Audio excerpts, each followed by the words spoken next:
Елордалық білім беру жүйесінің ерекшелігі оның қарқынды дамуы. Қала өсіп келеді, жылына қалаға дүниеге 35 мыңнан астам бала келеді, және өңірлерден 30-40 мың адам көшіп келеді. Сондықтан жыл сайын оқушылардың саны өсіп жатыр.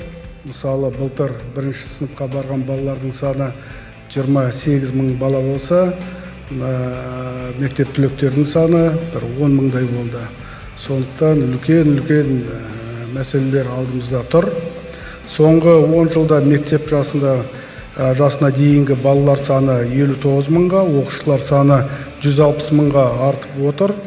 Жыл сайын елордада айтып кеткендей 35 мың бала дүниеге келеді. Мектеп орындарымен қамтамасыз ету үшін қазіргі күні 32 мектеп салынып жатыр. Оның 21-22 мектебі осы жылы іске қосылады. Жалпы мына 2 жылдың ішінде президенттің бағдарламасының арқасында елордамызда 24 жайлы мектеп жобасы аяқталып іске қосылады деп жоспарлап отырмыз. Оның 15 мектебі биыл. Сонымен қатар жалпы мына келе жатқан 3 жылға 60-тан асқан мектеп саламыз деп жоспарлап отырмыз.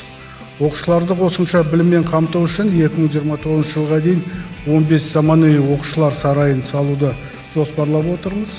Оның 2-і ағымдағы жылы пайдалануға берілді. Тағы 3 нысанның құрылысын биыл күзде бастаймыз.